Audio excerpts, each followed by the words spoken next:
Minor detail. You need to get SteamYard. Really? There, we're live. We are. It doesn't show yet. Yay! It's slightly delayed.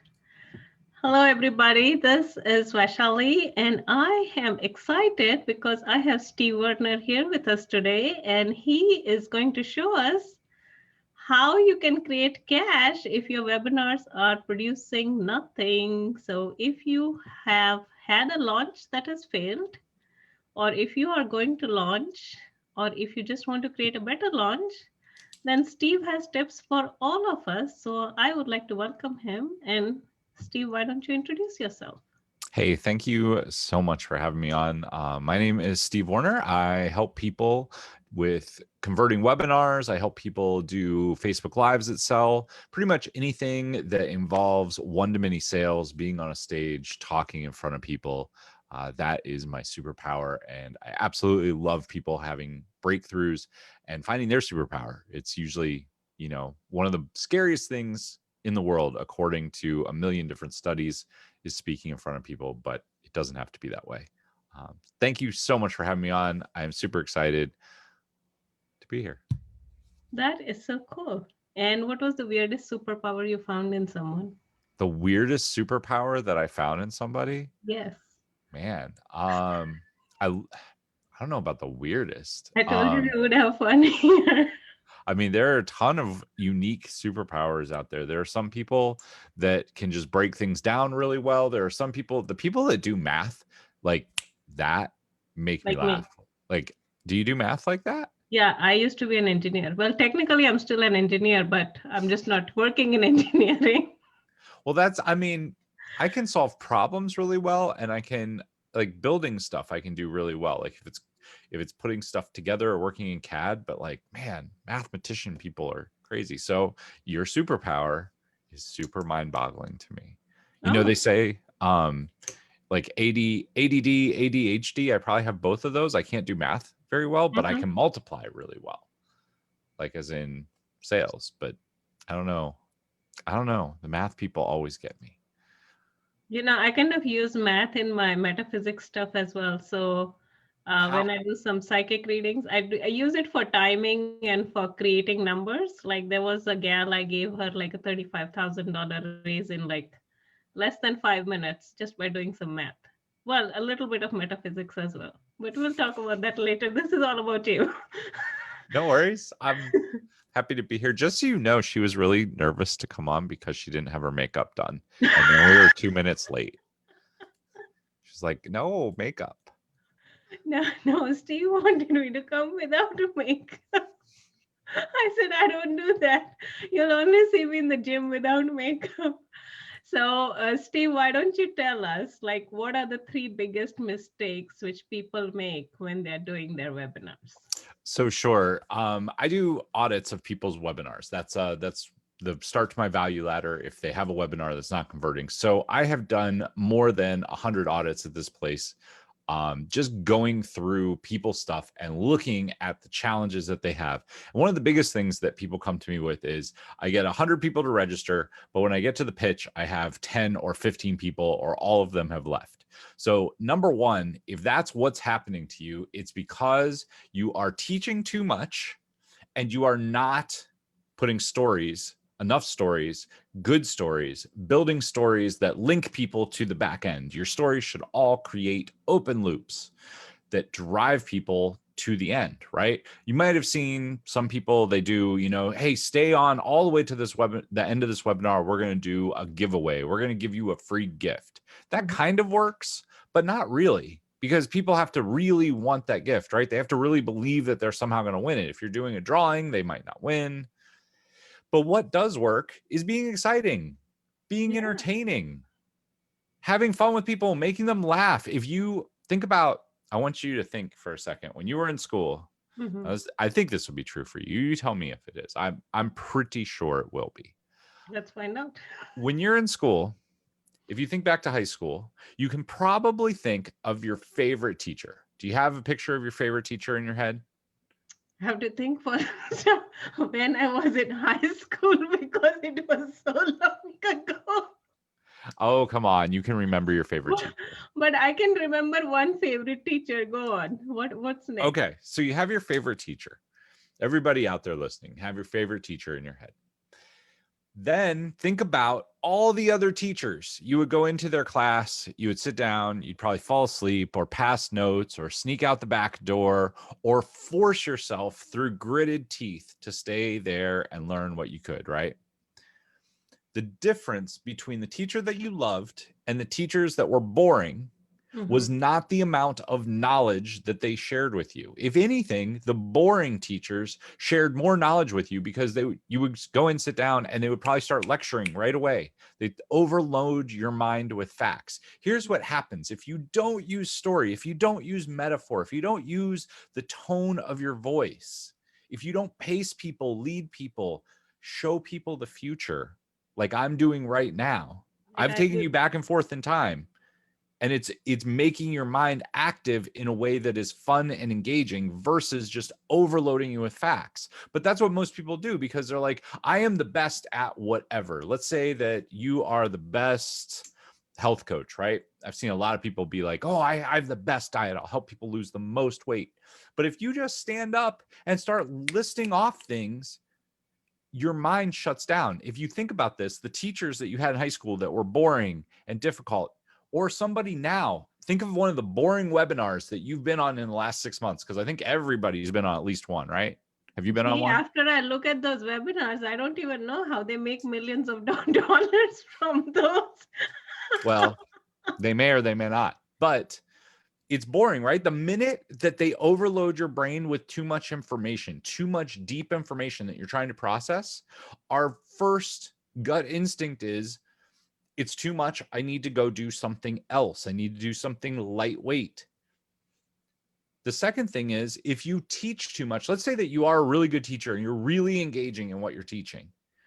If you teach them too much and they feel like they have solved the problem, they're not going to buy from you because you just gave them a huge list of to-dos. Yeah. Now, there are ways to get over that. You can definitely teach very well and then say, hey, this is a 6-month coaching program. I'm going to help you get to where you're going through supporting you over the next 6 months. There are things like that that you can do to overcome the teaching element. But if they're not staying on to the end, it's because your stories suck. Like, get better at telling great stories.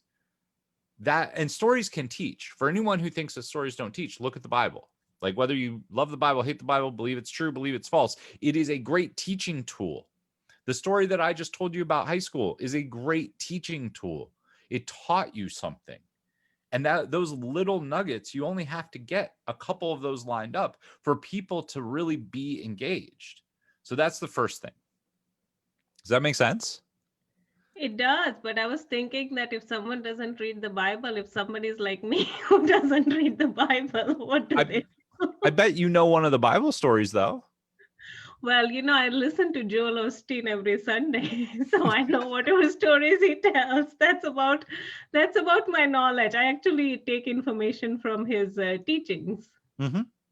But I leave the religion part of it out because it doesn't apply to me. Well, I mean, you could use the Bible, you could use any religious text. They all use stories. And the reason they use stories, this is why you use stories. When I tell you something, hey, this is how you should do a webinar. You should tell a great story that is 50% pain, 10% light bulb moment, 30% future pacing, 10% CTA. Right there. You just listen to me say that. Right, exactly. And the minute I tell you you need to do something, what is the gut level response? Hey, whatever you're doing right now, I need you to drop that and pay attention to what I'm saying. Walls go up, right? You don't want to listen to me. Nobody wants to be told what to do. Nobody. That's telling a story. You never have those defenses go up because people lean in because they're curious. They want to see the outcome of the story. So tell some great stories. So there are 5 core stories that every single person should be using in their business, whether it's on Facebook Live, whether it is through their webinars, whether it's in person, whether it's in a book that they're writing. I've built an entire lead magnet that goes through all 5 of them. There's a video course that goes with it. It's completely free. If anybody wants it, I believe you have the link, right? You're going to post it. We are going to put the link in the chat. So when Okay. we're done with this webinar, we are going to put the link in the chat so you can grab the freebie that he is talking about, telling great stories. So can I touch upon a point that you mentioned at the beginning when we started? Yeah, of course.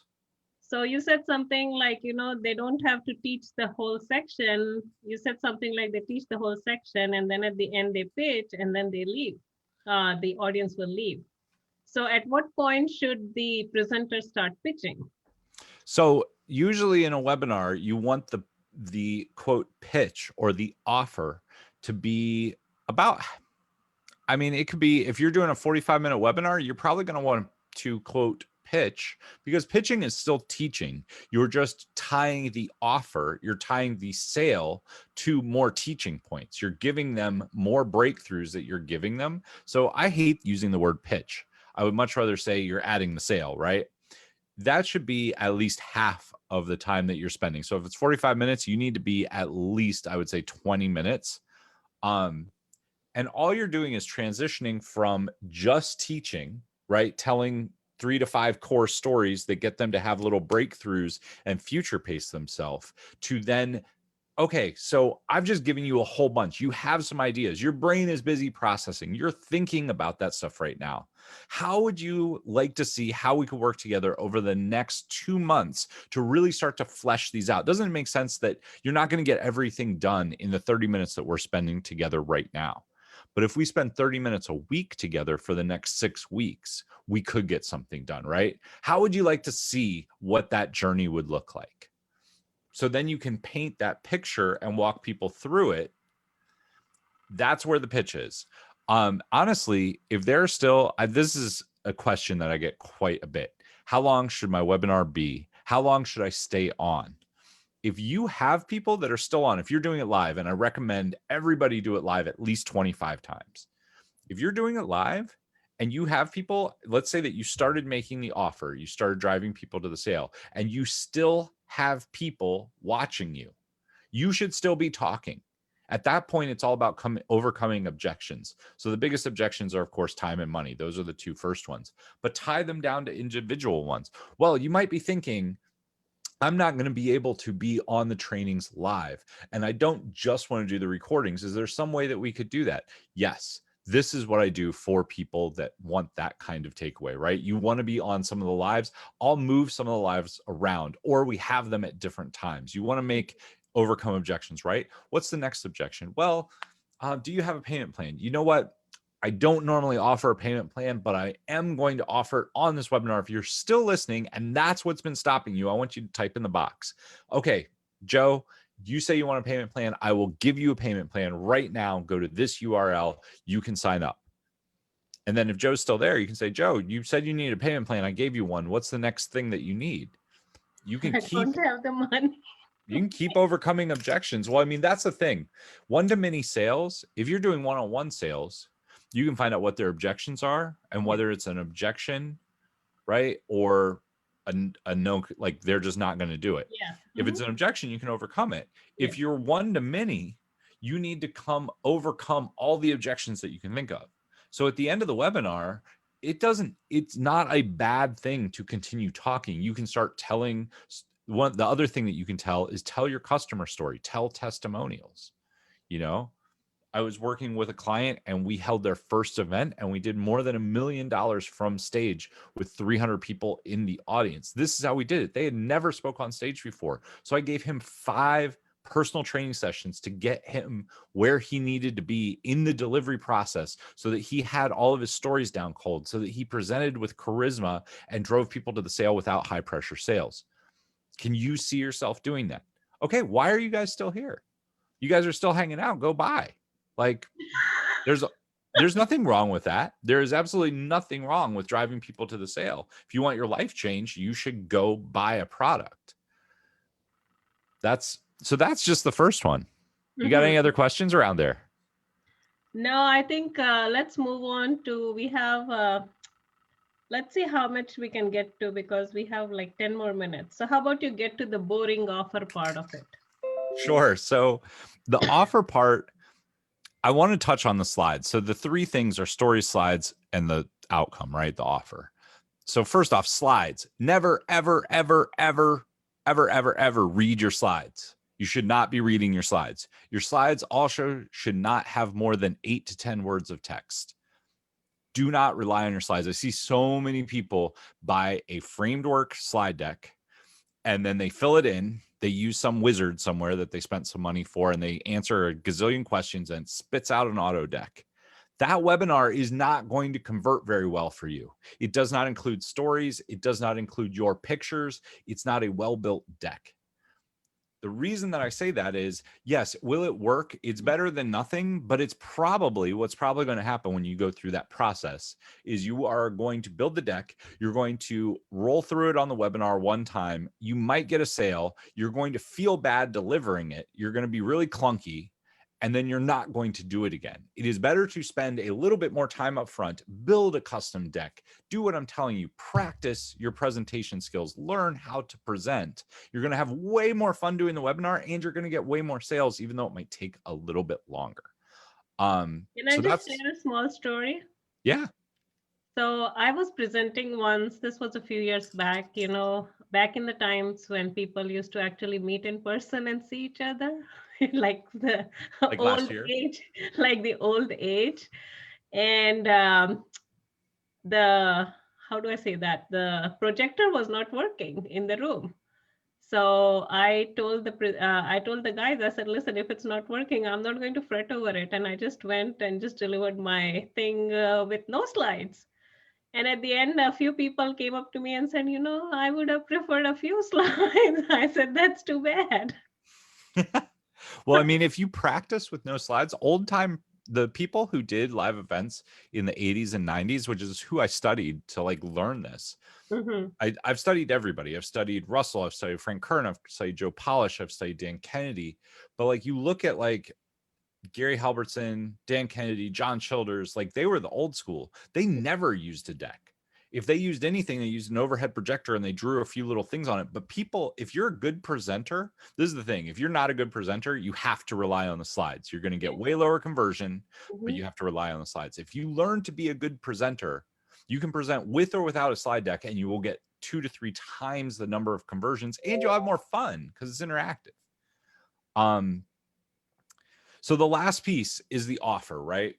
So if you think about this, a lot of people will build this huge main offer chunk and then throw in a few bonuses that don't make a lot of sense. Mm-hmm. The main thing that you want to do is you want to break it out. You want your core offer up here. You don't want it to be this crazy overwhelming thing. You want it to be a core offer. The main thing you're doing is trying to get people to say, I would like that outcome. Tell me more. Mm-hmm. Then you can start adding value, because here's what happens. When you first make that offer, whether it's one line or whether it's this huge overblown thing, almost everybody is going to say maybe. 10% will buy right then, 10% will wait, and they'll probably never buy. 80% is going to be like, yeah, tell me more. It doesn't matter what you say. Mm-hmm. So the whole point is to get them interested, to lean in, and then start layering value. And as you layer value, more and more people will buy. This is why, like, you want to stack it. If you've studied Russell's stuff, he's very big about telling you to stack. So is John Chilters, so is Dan Kennedy, but they don't tell you necessarily why. As you go through and you add value and you add value and you add value, people are going to buy. The other thing is that every item in your stack should have somewhere between 5 and 8 items, maybe 9 or 10. You want them all to relate and overcome objections for that core piece. You also want each item to tie back to a story that is somewhere in the front end of your webinar. The front end of your webinar should have a minimum of 30 stories.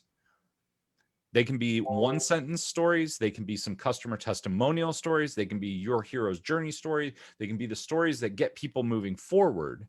They can be the main stories for the teaching points. But each item in your stack needs to tie back, because what happens is if I tell you a story out here about how one of my clients lost a ton of weight by I don't know, only drinking water and eating chicken, right? Really boring. But if I say instead, hey, there is a diet that absolutely works that got my one lady to lose 50 pounds in 3 weeks, but I'll talk about that later. And I future paste that to the offer. When I future paste that to the offer, people are leaning in because they're all like, I want that diet. Where's the diet? Tell me about the diet. They're typing it in the chat. They're telling you. Well, Yeah. if they're leaning in, that's how you get people to stay to the offer. And then when you make that offer, you remember that diet that I was telling you about, Shirley? Shirley lost 50 pounds in 3 weeks. This is that diet. It's right here, and you get it when you move forward. You create all the open loops out here, and you close all of them with what you're selling. That's how you drive sales in a one-to-many sales environment. So those are the three things: stories, slides, and outcome. Yeah, and then there's one more thing I wanted to point out regarding what you said about people leaning in. Someone once told me that, whenever I'm talking or whenever the speaker is talking, it is better to record the audience because they want to see at what point is the audience, how do I say it, interacting or reacting, so that you know that which parts of the speech need to be more emphasized and which parts need to be de-emphasized. So there are several things that you can do to build in audience engagement. What you're saying is 100% true. If you ever see, when you're doing a live event, you can see when people are distracted, they're leaning back, they're not engaged, but you can also see when they're engaged. If you've been to a Tony Robbins event, you can't go, he has a state break every 8 minutes. And Mhm. it's like that on purpose, because when he gets you up, gets you dancing, he breaks your state, you come back, and now you're more attentive for the next 5 to 10 minutes. Then he breaks your state again. Then he does it again. You can do the same thing without making people do jumping jacks and run around and give people hugs. You can do it through getting them. It's much better if you do either what Russell calls trial closes, or what we would call just engagement questions. Are you guys understanding this? Do you see how powerful this is? Do you see how you could use this in your business? Are you guys understanding the power that I just gave you? That piece right there is a big NLP hook, right? Do you understand the power that I just gave you? And when you say yes, 90% of the people are going to say yes in the audience. You just gave them power. They now feel more powerful. Do you guys want to continue to feel powerful? Do you want the next level? Then you need to buy this, because when you buy my product, I'm not saying you should buy the product because it's going to make you rich. You should buy it because it will add to how you sell. It will allow you to sell in a non-sleazy way, right? Like, you just keep reinforcing that over and over. It gets people to lean forward, raise their hand, say yes, repeat after me. Like, there are a lot of things that you can do to really get people engaged. And that's why webinars right now, everyone's falling asleep during them, because at most you hear type in the chat. I don't want to type anything in the chat. You've seen some people, they use the stick signs that they hold up to the Yeah. cameras. That's to get people engaged. That's Yeah. exactly what that is. Yeah. Cool. Well, why don't you tell everyone what's the freebie you have and how they can get it? We're going to put a link in the chat, but just in case somebody misses it, why don't you tell them how to get your freebie and what it is? Yeah, sure. So it is a book. It's an ebook and five-minute videos going over the 5 core stories that every business needs to scale. It's at storiesthatscale.com. If you go there, you can opt in and get it for free. You get all 5 videos, you get the free ebook. It will go over all 5 of the stories that you need so that you can start using them on Facebook Live, using them in your webinars, or using them in written content to scale your business. All right. Well, thank you so much for being on this Facebook Live. I think it was a lot of fun. I hope that everyone enjoyed it.